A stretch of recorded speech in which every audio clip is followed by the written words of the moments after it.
At this point, you should all understand the basics of how the camera works, and we just showed you how to control each of the exposure-related functions, our aperture, our shutter speed, and our ISO. Now, what we want to do in this video is give you all a real-world analogy or a real-world demonstration on how the exposure triangle works, and mainly basically how the aperture, our shutter speed, and ISO work in conjunction to get to the right exposure and how each of these things affect each other.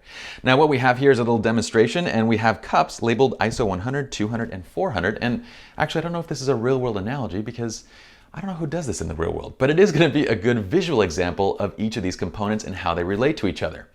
Now, before continuing, what I want to tell you all is when you think of these three components, our shutter speed, our aperture, and our ISO, I want you to think of each of these pieces in the exposure triangle as having both an exposure-related control and also an artistic-related control. We're going to talk about that in this video, so let's start from the top with our shutter speed. Now, if you remember from before, if I pop this lens off of my Canon, which again, do not do this at home, I can flip the mirror up and we can see the shutter door right underneath the mirror. Now, the shutter is what controls the duration that light is going to be reaching the sensor, so the amount of time. This can generally be measured in fractions of a second, so 1/500th of a second, 1/200th of a second, and so forth. We can even go to the other side where we're measuring in whole seconds, so 1 second, 2 seconds, 10 seconds. We can even go to minutes for what we refer to as shutter drags when we're trying to create really artistic, long, dragged out kind of effects in these images. So the artistic related component is basically in whether we choose to freeze motion or show motion. The faster the shutter speed at higher numbers, say 1/500th, 1/1000th of a second, we're going to be freezing the motion in our images. While the slower shutter speed on the shutter drag side, we're going to be showing the motion. So that's the artistic component of shutter speed. Now let's focus on the exposure component of shutter speed. So we have our cups here, ISO 100, ISO 200, and ISO 400. We're going to get to the ISOs in just 1 minute. We'll talk about that in a second. For now, let's use the ISO 100 cup, but what I want you all to realize is that these three cups, they represent the exact same desired exposure. And to get to that exposure, we need to fill the cup with light, which in this case is going to be water, and we need to get up to that top line on each of these cups, okay? So let's go ahead and grab our ISO 100 cup. I'm going to get my phone out and we're going to just open up the faucet. So this is the amount of light that we have coming out is our water. All right, we're going to time how long it takes to get to a proper exposure with this amount of light coming out. All right, so we're gonna go ahead and just use my phone and we're gonna start the stopwatch as soon as we bring it under the water now. Now, you can see that the light is coming out at a fairly slow pace right now, so it's gonna affect the duration. We're gonna have a longer duration here. So to get to the top, we need roughly 12 seconds, okay? So I'm gonna go ahead and just set this down now. So that represents our shutter speed, and you can see right here. So to get our ISO 100 cup to our desired exposure, we needed the faucet to be open for 12 seconds. That duration of time is our shutter speed, and of course, we're gonna be rounding these to the nearest whole number because, well, this is not a very exact way of measuring. Let's move on now and discuss the aperture, and to demonstrate that, I have a really cool lens I wanted to show you all. On modern DSLRs, we're actually controlling the aperture digitally through the camera itself, but this is an old film manual aperture lens. And so we're actually controlling the aperture manually with an aperture ring. The aperture is the eye, or more specifically, the pupil of our lens, which controls the amount of light that reaches the sensor at any one point in time. Now here on my manual aperture lens, I'm set to f3.5. This is the widest this aperture can get. It's the most open. And at this point, we're gonna be allowing in more light than if I were to stop it down. So for example, as I go to f5.6, the aperture shrinks up a little bit. f8, it shrinks again. f11, f16, 22, and 32.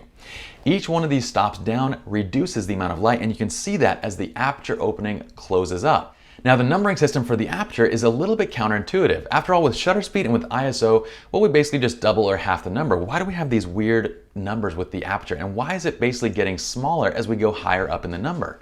Well, first, you need to realize that the aperture is actually a fractional measurement. So it's not actually f3.5, it's 1/3.5. And it's not f4, it's 1/4. And it's 1/11. And you know that when you go up in fractions, if that bottom number is larger, you're actually having a smaller number there. So f2 is a larger opening than f4 because that's 1/2, which is 1/2, and 1/4, which is going to be smaller. We'll talk about this in more detail as we keep going, but that is the exposure function of the aperture, controlling the amount of light coming in at one point in time. What about the artistic component? Well, the artistic component of the aperture is in controlling the depth of field. the lower the aperture number. So as I go back down to f3.5, we're essentially decreasing our depth of field. Now what this means is that anything that's behind the area that we're focusing is going to get blurred out, or it'll fall into bokeh, as we refer to. So that's that kind of pleasing background aesthetic of the blurred out area that's out of focus. As we stop down the aperture to these higher numbers, so f22 and f32, then we're increasing the depth of field, and so we get more area in our image in focus. So that's basically the artistic side of controlling the aperture. All right, so let's get back to our faucet analogy. Now, what would the aperture be in our faucet? Well, the aperture is essentially that inside component that controls the amount of water coming out. So as we bring the faucet handle up, that opening is larger. This would represent a large aperture, say f2 or f2.8. And this is the maximum amount of light that we can allow through the faucet. All right, so this is our widest open aperture. Now, as I stop it down, that opening, allowing the water through, is starting to close down. We're allowing less and less light through, and we get down to no light. So that's our aperture in our faucet. Now let's go ahead and go back to our ISO 100 cup. I'm gonna dump this out. And what we're gonna do is we're gonna open up our aperture, or open up the faucet all the way, and we're gonna see how that affects our shutter speed. Because the first time we did this, we didn't have the faucet open all the way. So let's go back to our little timer right here. I'm gonna open this all the way. We have the max amount of light coming through. Let's go ahead and measure the amount of time it takes now. So I'm gonna hit start. You can see it filling much faster to our desired exposure, and right there. Okay, so to get to the same desired exposure with the sink open all the way, now we only need a 6-second shutter duration. So it looks like we actually allowed double the amount of water in by opening the faucet up all the way. This would represent 1 stop brighter in your aperture. And we're going to talk about stops in just a second. It's just a simple term, but just know that we doubled the amount of water coming through, which allowed us to cut the shutter speed in half to 6 seconds. Okay, so that is our exposure component of our aperture, and we now need to jump into ISO.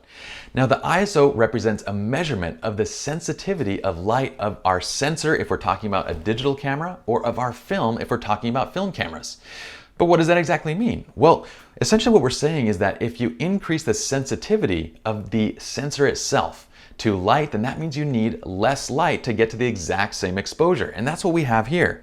So remember when we talked about this first, we said that each of these cups represented the exact same desired exposure.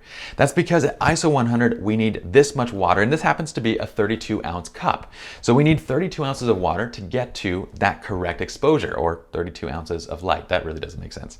But that's how much light we need. Now at ISO 200, we're at double the sensitivity of ISO 100. So we need half the amount of light. So in this case, we would only need 16 ounces of water, or 16 ounces of light, to get to the same desired exposure. At ISO 400, again, we've doubled the sensitivity from ISO 200. So now we need half of ISO 200's amount of water to get to the exact same desired exposure. That is the exposure side of ISO. But what about the artistic side? Okay, so the artistic side is a little bit different when we talk about ISO, because any step up that you go in ISO is going to reduce overall image quality. Essentially, a step up to ISO 200 or ISO 400 or ISO 800, each step up is going to reduce overall dynamic range, it's going to reduce color, it's going to introduce grain and noise, which will kill your detail, and so forth.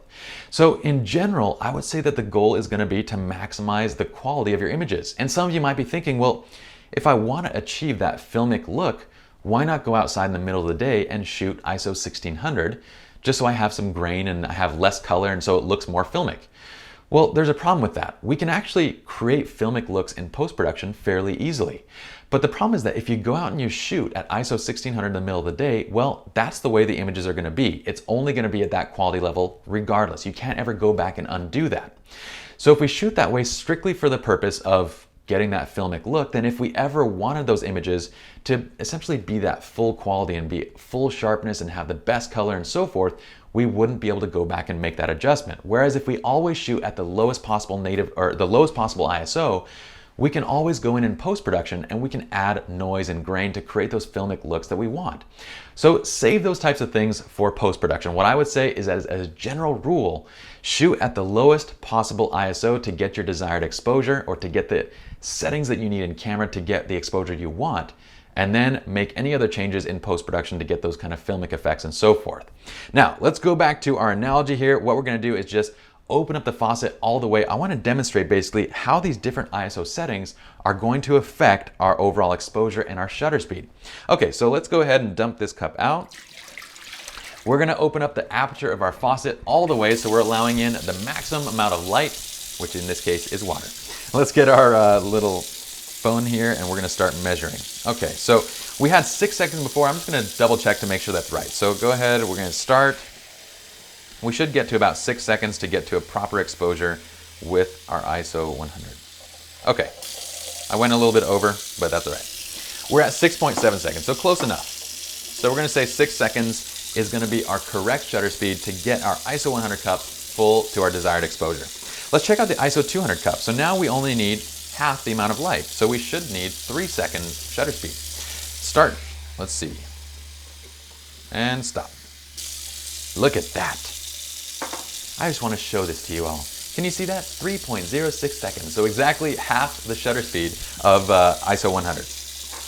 Okay, let's go ahead to our ISO 400. Now we need half the amount of light from ISO 200. So this should be 1.5 seconds. So start, stop.